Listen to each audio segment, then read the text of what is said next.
Quando Buda, há 2.600 anos, passou não sei quantos anos meditando, e tão demorada era a sua meditação que os monges que o seguiam iam embora e largavam Siddhartha sozinho lá embaixo das árvores meditando. No dia que ele disse, monges, me iluminei, só tinham 2 na frente dele. Aí, quando eles viram que Siddhartha havia voltado, estava resplandecente, e ele disse, monges, descobri. E os 2 monges descobriram o quê?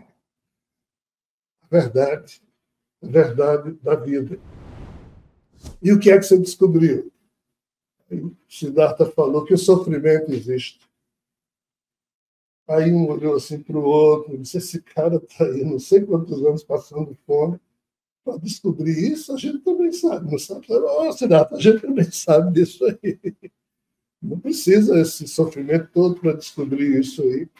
E Siddhartha disse, quer dizer que vocês sabem que o sofrimento existe? Sim, nós sabemos que o sofrimento existe. E Siddhartha disse, qual é a causa do sofrimento? Aí os monges não souberam. Então, vocês não sabem que o sofrimento existe. Vocês convivem, sofrem, mas vocês não têm consciência do que está acontecendo com vocês. Blá, blá, blá, blá, blá, blá. A causa do sofrimento é o apego. Quando a gente se apega a dinheiro, a pessoas, a conceitos, a crenças, a verdades, a certezas, quando a gente se apega a qualquer coisa, um dia a gente sofre. Um dia a gente será obrigado a... Então, assim, fazendo um paralelo com essa questão de Siddhartha, a gente sabe que existe vida após a morte. Sabe, vírgula. É preciso vivenciar. Mas como a gente pode vivenciar? Esse é o problema. Só esse corpo morrendo. Mas alguns vivenciam, porque o corpo morre, o eu vai embora, mas alguém dá um choque, o eu volta, então ressuscita o corpo, reanima o corpo, e esse eu conta uma outra coisa do que sentiu. Então, assim, qual a questão? A questão, e eu vou procurar ser o mais sucinto possível, porque senão fica muito demorado, ainda que o assunto necessite de reflexão demorada, mas o que é que eu tento explicar no mental, uma coisa que nenhuma das linhas dos yogas ancestrais fizeram? O que é que o ser humano leva quando esse corpo morre e o eu dele continua existindo? Leva o conjunto das sensações que ele sentiu em vida. E, mais especificamente, leva a última sensação que ele teve antes desse cérebro se apagar.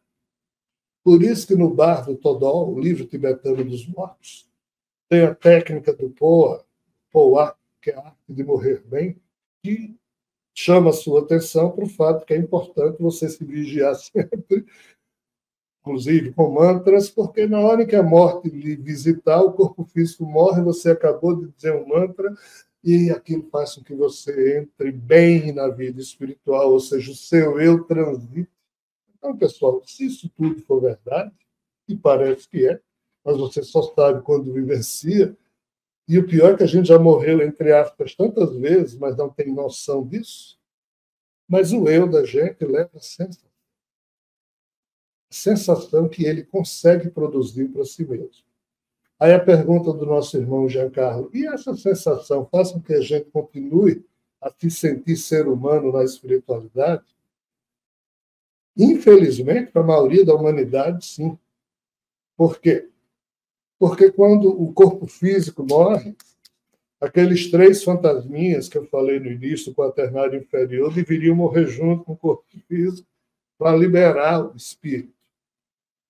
Quando isso acontece, é muito raro, o eu humano ele não continua a se sentir como se sentia como ser humano, mas ele leva a natureza humana, o amor límbico, a ressonância límbica racional, a capacidade de expressar ternura, a capacidade de construir altruísmo, que é o quê? Mesmo na condição de imperfeição que caracteriza o ser humano, Mas o altruísmo é uma saída que permita que o ser humano haja da forma mais bela que existe, dando a sua vida para salvar a de alguém, coisa que nem a turma do paraíso faz, porque lá tudo é meio automático.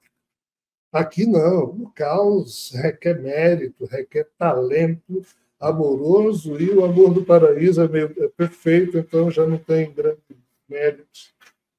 Então, assim, me desculpando pela brincadeira que eu fiz, mas é provocando a sua reflexão, essa sensação de coisas maravilhosas que a natureza do psiquismo humano produz é a grande herança que um eu, em saindo da hospedagem de um cérebro humano e agora se ancorando só na mente espiritual, que é eterna, esse cérebro é transitório, essa sensação aqui, sim, é humana e é maravilhosa, mas não é fazer com que você lá se sinta um ser humano, porque se você lá continuar a querer transar, comer pudim, fumar, beber, blá, blá, blá, blá, blá, blá, coisas da natureza animal do corpo humano, aí, amigo, sua situação espiritual é horrível.